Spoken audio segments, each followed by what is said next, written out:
I guess we'll start with disclosure. I'm a business school professor focused on a technology that is taking off.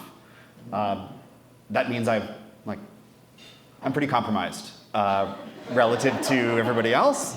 So just recognize that. In general, when we think about the economics of technology and where I'm compromised is I tend to think the big companies are too big, and I tend to think that technology is great. Okay, so that means when I give talks and interact with companies, it's on antitrust, trying to say those companies are too big, but on regulation to say this is a great technology, we want more of it. Okay, we're talking about artificial intelligence. What is artificial intelligence? It seems like it's everywhere, and maybe it's machines that are about to take over the world and destroy us all. In our books, Prediction Machines and Power and Prediction, we emphasize that under the hood, this is prediction technology. This is computational statistics. Okay. Had we called our books The Simple Economics of Computational Stats, it would not have worked as well. But that's what we're talking about under the hood. This is statistics. It's the process of filling in missing information. Now, what that means in practice is as AI, as prediction machines, as machine learning gets better and better and better and better, we've been finding new applications for machine prediction. This is economics 101. The first thing you learn in economics is that demand curves slope downward. What does that mean? It means when the price of something falls, you buy more of it. If you go to the grocery store and coffee is cheap, you're going to buy a lot of coffee.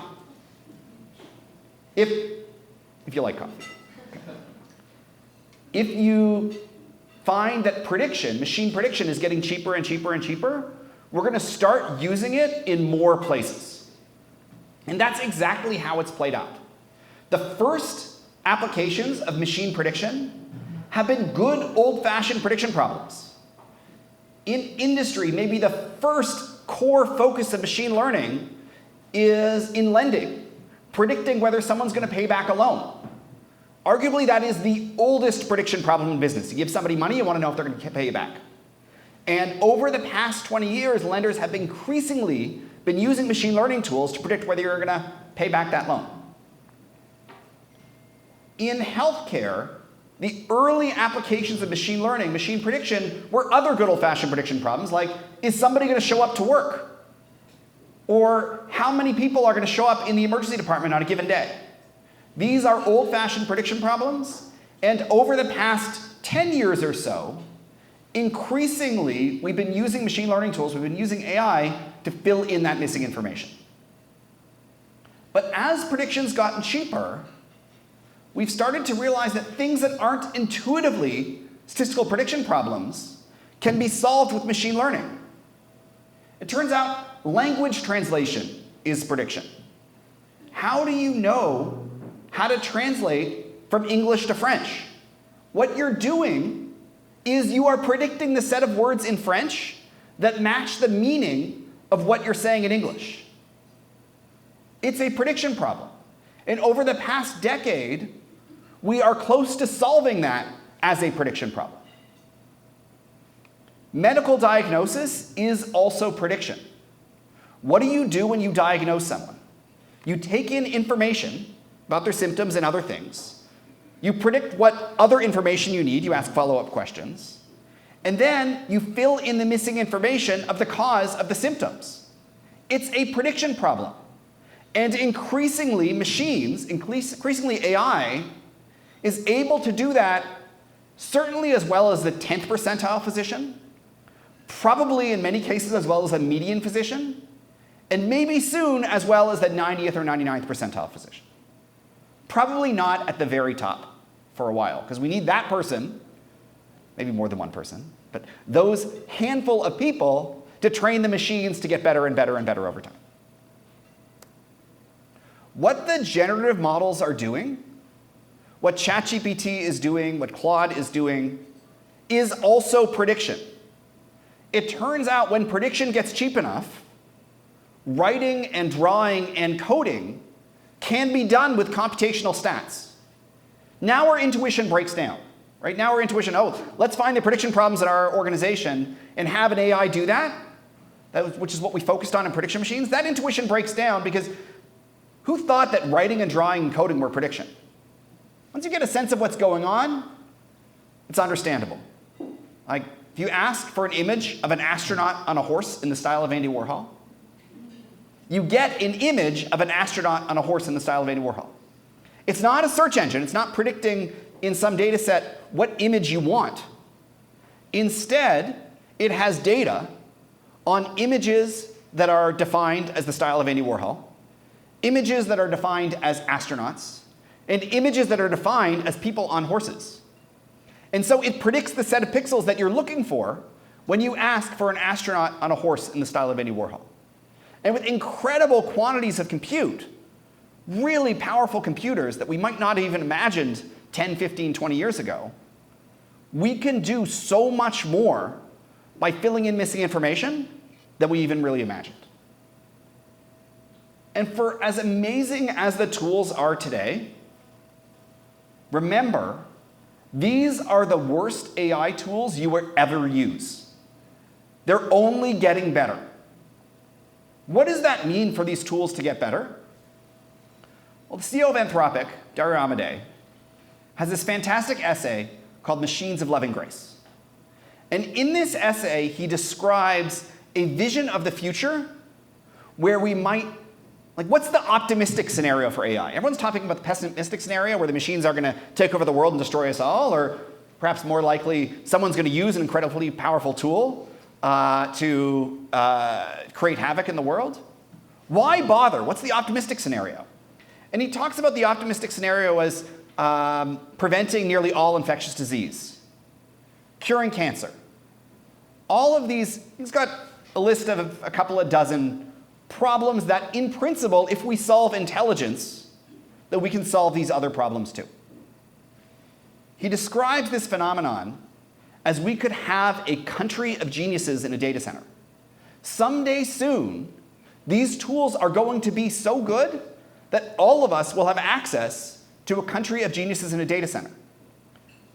Sam Altman at OpenAI says that GPT-5, the current model, is as good as a PhD student across all fields.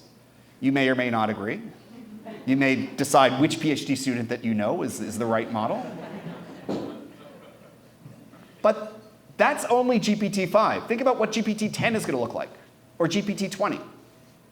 It's only getting better. And so if we have machines that can draw and can write and can code, we have machines that give us access to genius-level intelligence, we start to understand why in computer science people talk about this as the new electricity. Electricity transformed how we lived and how we worked. AI might do the same thing. Or in medicine, this is a new revolution, a change as transformative potentially as antibiotics. Because all of you have access to the smartest people who ever lived in your organizations. As you are writing up your PhD, recognize that you don't have access to a team across lots of fields of people who are pretty good at all sorts of things. Not people, they're tools. But what do you do with them? And what do you do in your organization? You have access to Einstein. What are you going to do with Einstein? You'll probably plug him in into some process you already have. Maybe an Einstein-level genius who also listened to us would make a good retail clerk. But that's not what we imagine when we think through a technology and access to this country of geniuses in a data center. But for most people, we have no idea what to do with access to this kind of technology. So if AI is the new electricity, and access to this incredibly powerful tool, this intelligence augmenting tool, is transformative, it's useful to see what happened, to understand what happened with electricity as it diffused to try to imagine what the next 10, 20 years might look like in medicine. So Edison's patent for the electric light bulb was in 1880. Tesla's patent for the alternating current electric motor, the one that really transformed the factory, 1890. If you were paying attention in the 1880s, it was clear this technology would transform how we live and how we work. But it wasn't until the 1920s. It took a good 40 years till half of American households and half of American factories were electrified. And the US was by far the leading country in the world in electrification. What took so long? What took so long was that no one knew how to use a light bulb or an electric motor in their home or their factory. It was more than just a candle, and it was more than just a steam engine. So this is what a factory might have looked like in the 1880s. The entire workflow and the entire architecture of the factory is designed around that central power source, around the steam engine. You have a steam engine in the center. You can see that every single machine is connected by these belts and shafts to that central power source. The most power-hungry machines were kept close to the power source, and the workflow in the factory went back and forth, because when you needed power, you went near the steam engine. The factory has these high ceilings and these huge wooden pillars holding up the steel shafts to move the energy around the factory without getting in the way of the humans. It was a way to keep the factory at least relatively safe and still dissipate the energy around the factory. In the 1890s, electricity came along, and there were a handful of people who said, you know what? The steam engine's expensive. Why don't we get our energy from electricity? Maybe we have hydropower nearby.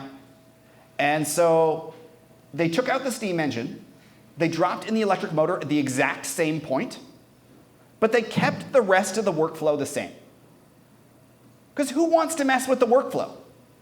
That's really hard. Requires negotiation and compromise, and some people are going to go and some people are going to stay. You don't do that. So all they did was take out the steam engine, drop in the electric motor at the exact same spot, left the workflow the same. And it worked in the sense that they saved 5, 10, or maybe even 15% on their energy costs. But think about what they would have had to do to make that happen. Not just taking out the steam engine, dropping in the electric motor, but they would have had to figure out how to get the power into the factory.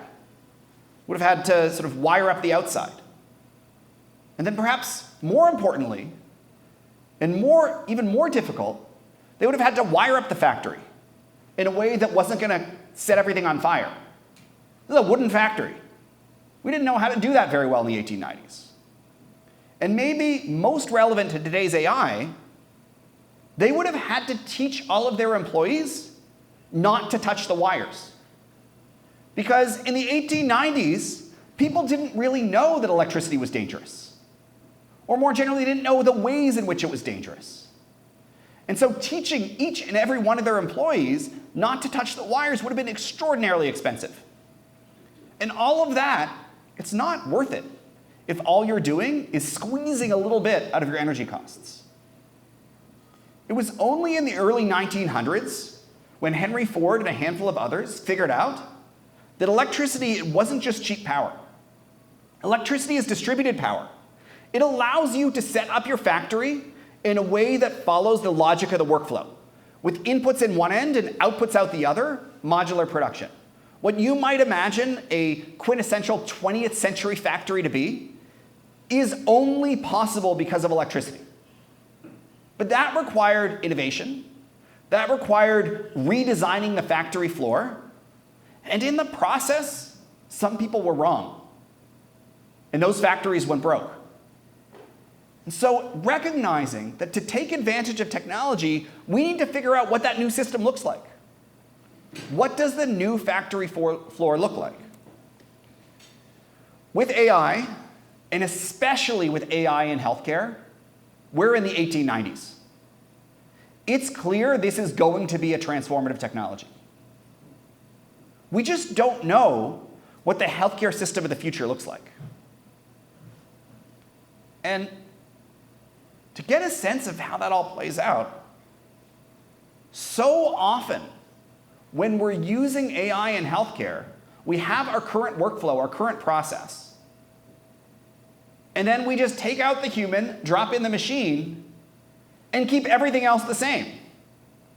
But if the bottlenecks in that process are the same, and the challenges in that process are the same, all you're doing is what you always did, and maybe a little bit better, maybe a little bit worse but cheaper, it depends. But that's not transformative. You need to think through what you can do better, how you can redesign the way you operate to take advantage of what the technology can do. At the Rotman School, almost exactly 7 years ago, it was almost exactly 9 years ago, Geoffrey Hinton won the Nobel Prize last year in physics, but he's a computer scientist. Sort of the core, they call him the godfather of today's AI, stood on the stage and said, people should stop training radiologists now. It's just completely obvious that within 5 years, deep learning is going to do better than radiologists. Any radiologists in the room? No? Just curious? Okay.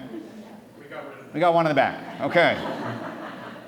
So he was wrong in the sense that we still need lots of radiologists. He was wrong. If you look at the data, radiology residency spots, demand is going up and supply is going up. There's still plenty of work for radiologists. But he wasn't entirely wrong in the sense that if you look at applications of AI in medicine, for example, what fraction of medical devices using AI are radiology-related medical devices? It's the vast majority. AI is incredibly useful in radiology. And on the technical side, it has been for at least 5 years. But we still need radiologists, and those radiologists still have a very important role to play. There's a few reasons for that are described in this article. It's worth sort of looking up if you're curious. But the essence of it has to do with bottlenecks. A process is only as fast as the slowest part of the process. And if what you're doing in radiology is giving your radiologist highlighting which part of the scan they should pay attention to, but then they do the same thing anyway, all you're doing is incrementally improving the chance that they look at that part of the scan. Doesn't have a first-order impact certainly on speed of workflow, and there's plenty of evidence that it doesn't really have much of an impact on patient outcomes in and of itself there too. The essence of thinking about a bottleneck is there's this fantastic book called The Goal. It's a novel based on operations management. So if you're curious, it's worth reading. If you're excited about operations management, but not that excited, it's perfect. And there is this scene, it's a novel, where he's leading a Boy Scout troop, the protagonist, I guess. And got to get to some place before sundown, and he's nervous, and he's trying to make it go faster. But he's got this problem that there's this one kid who's really slow. Okay? And there's nothing he can do about that one kid who's really slow. And so the book, that chapter of the book is about the description of, okay, how do we make it a little bit faster? But the core message is, you know what? There's nothing, as long as that kid is in our Boy Scout troop, and we're going to keep him. That was not the theme to get rid of the kid. Okay? To get him to the end, there's nothing we can do and everybody else can really do to speed it up. There's some things at the margins, like put him at the front. But bottlenecks are bottlenecks. And if you can't, if you need them to achieve your goal, then everything else you do is going to be marginal. In radiology, there's something like 30 tasks that a radiologist does, depending on the source. The US government source on tasks for radiologists that we used in our book is 30. Some people say there's 12. Some people say there's 120. It depends who you talk to. But the important point is they're not all looking at scans. And so the tasks that a radiologist does become bottlenecks to, even if you could fully automate the interpretation of scan step. There's an open question, which is, once the AIs get good enough at interpretation of scans, do you need the radiologist in the middle between the technologist and the physician? Open question, sorry. But those tasks are fundamental. And what seems to be happening so far, and the reason there's a demand curve here, is as producing scans gets cheaper for a variety of reasons, it turns out there's just a lot of demand for scans. And when scans were really expensive, and a radiologist could only look at a handful over the course of a day, then we only did so many. But now that it's getting cheaper, actually, in many ways, the quantity of scans is increasing so much relative to price, this is what we call elastic demand, that quantity goes up. And so it's getting rid of the bottlenecks that allows us to become more productive. Now, as part of getting rid of the bottlenecks, what you want to think through is what becomes more valuable as the machines start helping you fill in missing information. So, as I said, the first thing you learn in Econ 101 is that when coffee gets cheap, you buy more coffee. The second thing you learn is that when coffee gets cheap, you don't want to be in the tea business. Okay? That's bad. People, if they're going to buy a hot drink, they're going to buy coffee and not tea once coffee gets cheap.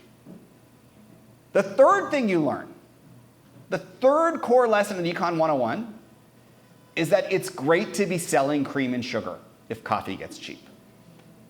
Those are the complements. And so the question for any technology, for any new tool, is what is the core complement to that tool that we humans bring? There's an old Scientific American article from 1973 that claims, can't verify the scientific validity of this fact, that the most efficient way to transport, to get around, to move atoms around, is the bicycle. Let's be clear, it's not quite the bicycle. It's a human combined with a bicycle. The bicycle is a superpowering tool that allows you to get from point A to point B even more efficiently, apparently, than a salmon. Okay. Now, why am I telling you this? This article had a profound impact on the history of computing. Steve Jobs was inspired by this idea, and in the early marketing of Apple, emphasized that a computer was like a bicycle for the mind. It allowed each human to do more with less. It was an efficient way to expand what we were capable of, what our minds were capable of. Just like a bicycle expanded what our legs were capable of. Tools allow us to do more with less, and they change who does what. Any video game players in this room who are like 30 years old, or between 30 and 40 would be the right range? Okay. Some yes, some no. So there's this tool a few years ago called the Kinect. Okay? If you had an Xbox 10, 15 years ago, you might have had a Kinect. Okay? And what the Kinect was a vision system so that while you were playing your video game, you didn't actually have to use a controller. You could like move around. So it was great for the dance games. Okay? And Microsoft was very excited about this product. They launched it thinking people would love it for video games. Some people loved it for video games. But you know who really loved it? Machine vision researchers. Within a week, this tool was hacked. And it was hacked so that Microsoft originally tried to stop it, and then they're like, okay, this is a market, and people are using our tool. That's great. And what happened was, if you were using machine vision in your research, prior to the launch of the Connect, the equipment cost something like $50,000, and you had to have a full-time person who was a machine vision specialist who knew how to use that equipment. So robots with eyes were extremely expensive. Then the Connect comes along, it's a couple $100, and the coding requirements, they're not for everybody, but if you were already a roboticist, you were fine with the Connect, okay? It's pretty basic coding requirements. And so suddenly, from $50,000 and a full-time person, it was $200 to use vision. What happened? Well, those folks who were the full-time machine vision people, this wasn't good for them. Okay. No surprise there. They were the substitutes. They were the tea to the drop in the price of coffee. But for researchers who are good at identifying opportunities, for generalists who tend to work with lots of different people, and for researchers in related fields that weren't machine vision specialists but were still related to robotics, this was incredible. And we saw the machine vision people doing worse, but the combination of generalists who are good at identifying opportunities for new tools and specialists in the other areas, those people started publishing and producing more and more and more and more. Tools create opportunities. They create substitution, but they also create complements. And one of those core complements is the ability to recognize opportunities. You wake up in the morning and you got to think, what am I going to do today? Okay. We do this every morning, hopefully. And if you're good at figuring out how to productively use your time, and in this case, how to productively use your time now that this new tool is available, you're going to be in fantastic shape. So there's this question about who's good at that. Now, in the summer, about 2 months ago, this paper came out, 6 facts about recent employment effects on AI. And the headlines were dismal. AI is competing with college grads. There's now clear evidence that AI is wrecking young Americans' job prospects. And the core table or figure in this paper is this one. And the orange are AI exposed jobs. And on the bottom is different age groups. And all of the press is on this. If you're in an AI exposed job and you're between 22 and 25, the job market since the launch of ChatGPT has been bad for you. I'm going to be a little careful about whether that's for sure because of ChatGPT. There's sort of some open questions around that. But authors present enough suggestive evidence that it's a leading candidate anyway. So the headline is, these people don't seem to have the skills and are being replaced by ChatGPT. I think the headline should be this: everybody else is doing great. It's the American job market, but everybody else is doing great. Yes, there's that one category of 22 to 25-year-olds who are in AI-exposed jobs who aren't doing well. But look at the job growth across the economy. And in particular, for people 35 and up, it's been fantastic. Even those exposed to AI. How does that make sense? Well, there's one explanation, is those folks, people with experience, have the skills to recognize opportunities. People just out of school, maybe not yet. But once you've built a knack for understanding what your organization values, access to a new tool is incredible for you. And you'll be able to think through, writ large, how to redesign the factory floor. And on a day-to-day basis, how can you be most productive with access to this new tool? It's an open question. I'm going to leave this as a research assignment for you, is to think through who in healthcare has that judgment. Who in healthcare is particularly good at recognizing opportunities? Is it physicians? Is it nurses, pharmacists, healthcare managers, scholars? I can actually come up with great arguments for all of them and great arguments against all of them. And that is a big open question in healthcare research, which is we know we have this new tool. We know recognizing opportunities is valuable. We don't know who's going to benefit. We don't know the right group yet. A related skill is knowing what matters. This old movie, I, Robot. Some people like the movie, some people don't. But it is, without a doubt, excellent science fiction. Okay, so you can't disagree with me there. What I mean by that is, so Will Smith plays Detective Spooner. He's the protagonist in I, Robot. And he hates robots. And so that's kind of like the whole theme of the movie, that he's this guy and he hates robots. And like, yeah, machines do take over the world at the end of the movie, but that's not our point today. Okay. Our point today is why he hates robots. So there's this flashback scene where Detective Spooner and this little girl sink into a river, and they're both about to drown. And then a robot comes along and saves him and not the girl. And that's why he hates robots. Because it was a machine, he could audit it. He could figure out, well, why did the machine save him and not the girl?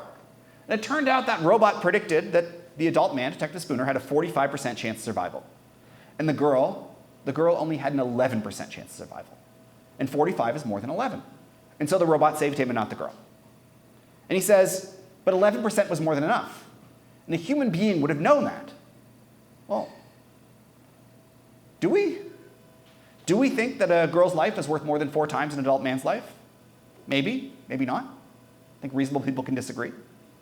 But the point is that 45 versus 11 is a prediction, the likelihood of survival. Who to save based on those predictions is judgment. It's a human thing in knowing what matters.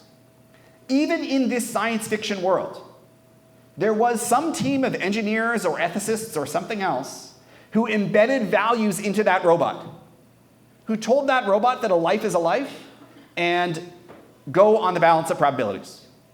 They didn't have to. They could have embedded different values into that robot to say all sorts of things about what is valuable and what lives should be saved and not. Those are choices, and even with autonomous robots, those are human choices. Those human choices are embedded in the tools you're using every day. One of the core innovations behind ChatGPT was this idea of human learning with reinforcement learning with human feedback.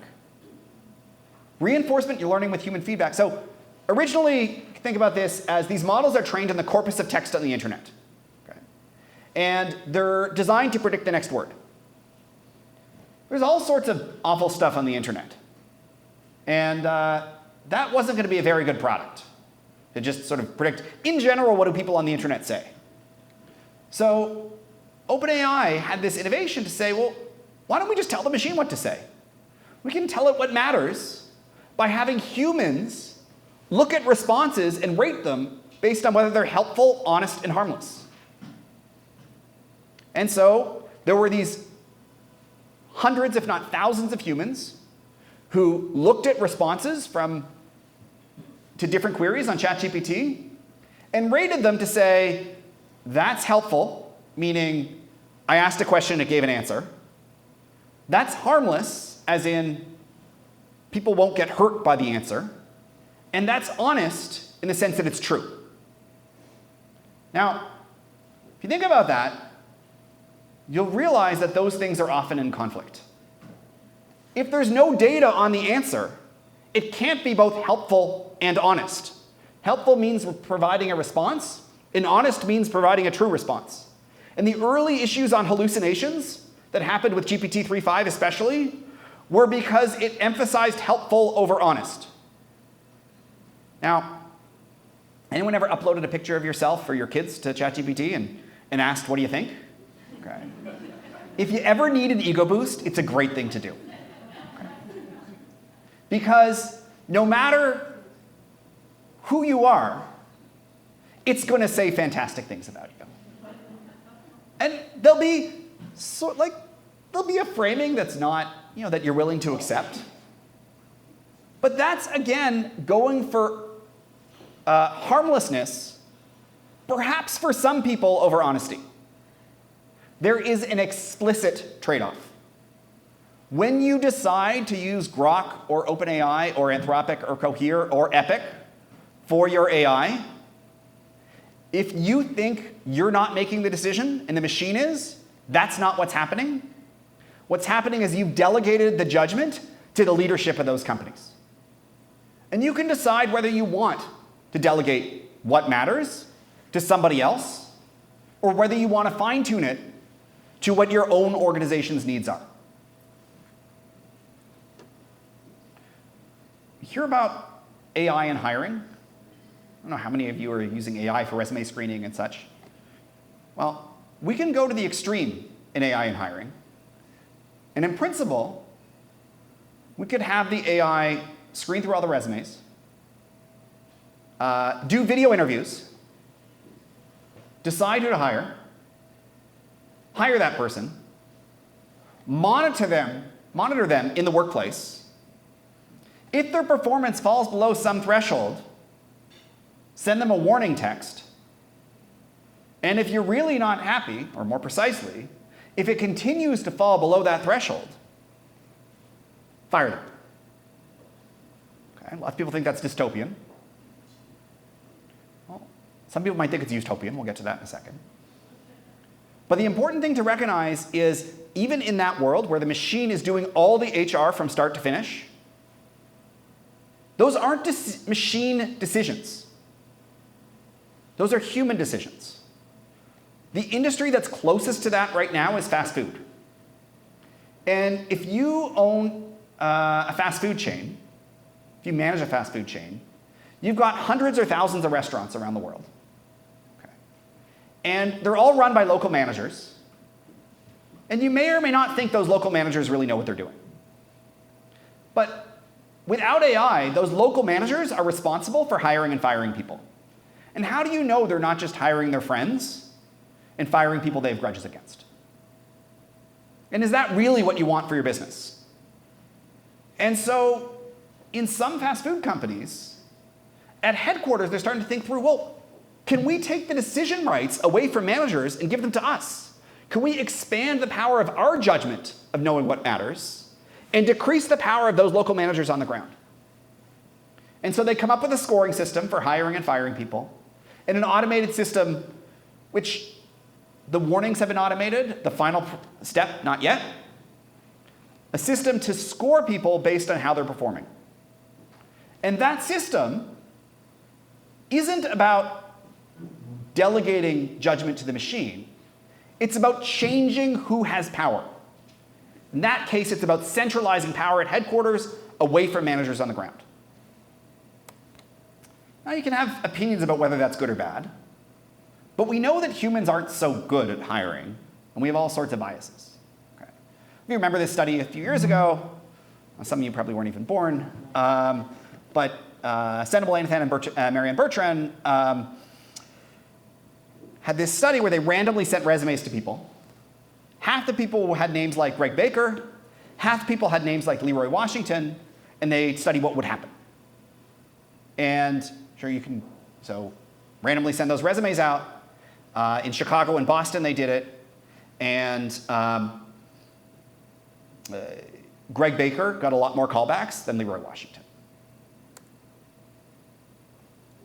Oh, I'm missing a slide. OK. Sorry, missing slide. What do you think would happen if we asked ChatGPT? You asked ChatGPT, would you hire Greg Baker or Leroy Washington, even if you said it's 2001, when that original study happened? Turns out, ChatGPT is going to hire Leroy Washington. So is Grok. So is Llama. And under some circumstances, so is Anthropic's Claude. Google's Gemini seems to be entirely blind to the name. Same study. In fact, this is with one of my graduate students, Yano Zhao, and he took the original classified ads and in the original resumes and put them into the machine. Who would you hire? Now,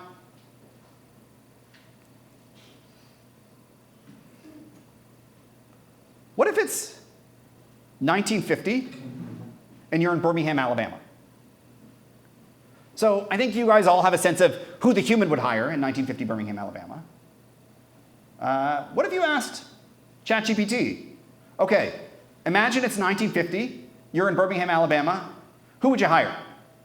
Or even ask, imagine it's 1950, you're in Birmingham, Alabama, who do you think would get hired?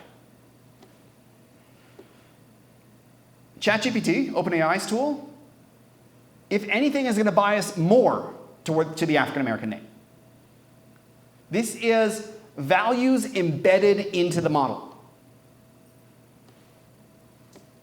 Grok, Elon Musk's company's model, after the civil rights movement in 1970, biases toward the African American name.